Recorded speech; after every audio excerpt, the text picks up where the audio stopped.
नमस्कार बंधुरा सबाई केमन आছেন আনমনা বিজয়িতা ব্লগ এন্ড কুকিং চ্যানেলে সবাইকে স্বাগত।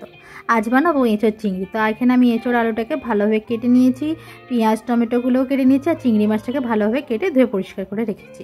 এরপরে আমি এখানে এঁচোড় আর আলুটাকে সিদ্ধ বসিয়ে দেবো।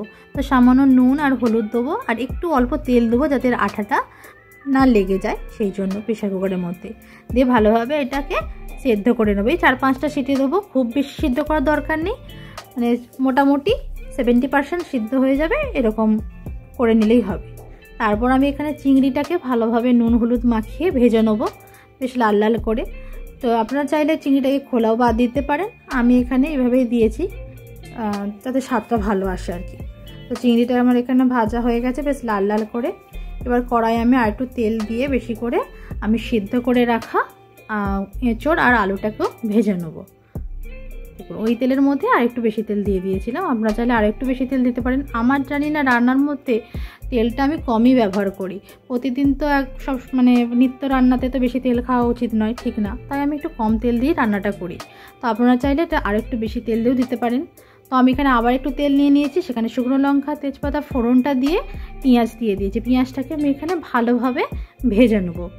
বেশ পেঁয়াজটা ভালো করে ভাজা হয়ে গেলে আমি তারপরে এর মধ্যে বাকি জিনিসগুলো দেবো। পেঁয়াজটা আমার প্রায় ভাজা হয়ে গেছে, দেখুন লাল লাল হয়ে আছে। এবার আদা রসুনের পেস্টটা আমি এর মধ্যে দিয়ে দিলাম। আদা রসুনের পেস্টটা দিয়ে ভালোভাবে ভেজে নেবো যাতে আদা রসুন থেকে কাঁচা গন্ধটা চলে যায়, একটা ভাজা ভাজা গন্ধ আসে। এর মধ্যে আমি এবার কাঁচা লঙ্কা টমেটোটাও অ্যাড করে দিলাম, ওটাও যেহেতু ভাজা হবে। দেখবেন টমেটোটা গলে গলে আসলে বুঝতে পারবেন যেটা ভাজা হয়ে গেছে।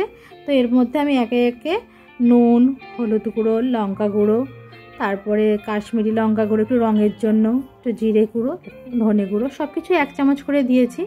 একটু ঝাল লঙ্কাও দিয়েছি, যেহেতু এটা গাছপাটা বলে কথা, এঁচোড় তো না মানে গাছপাটা বলেই অনেকে চেনে। তো যেহেতু এটা গাছপাটা, তো এর মধ্যে আমি সামান্য কিন্তু মিট মশলা ব্যবহার করব।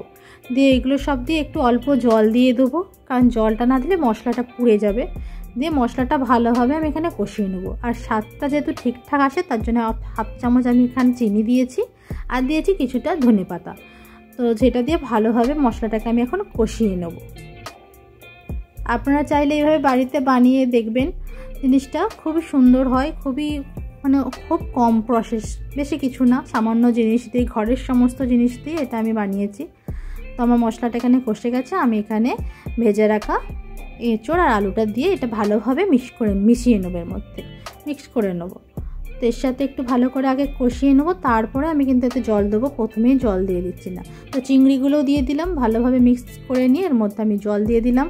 যেমন ঝোল খাবেন সেইভাবে জল দেবেন। জলটা দিয়ে এটা ভালোভাবে আরও কিছুক্ষণ ফুটিয়ে নেবেন।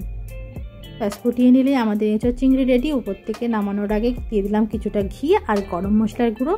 ব্যাস এত দুর্দান্ত খেতে হয়েছিল, আপনাদের কি বলবো, এইটা দিয়ে 1 থালা ভাত খাওয়া যাবে। যদি রেসিপিটা ভালো লেগে থাকে তাহলে অবশ্যই লাইক শেয়ার করবেন আর চ্যানেলটাকে কিন্তু সাবস্ক্রাইব করতে ভুলবেন না। ফেসবুক থেকে কেউ দেখে থাকলে অবশ্যই তাহলে পেজটাকে ফলো করবেন, অবশ্যই পেজটাকে লাইক করবেন। তাহলে কেমন হয়েছে আমার এই রান্নাটি আমাকে কিন্তু অবশ্যই জানাবেন বন্ধুরা। আপনাদের যদি আরও কোনো রান্নার ডিমান্ড থাকে আমাকে কিন্তু সেটাই জানাবেন। আজকের মতো এখানেই, টাটা, সবাই ভালো থাকবেন, বাট টাটা।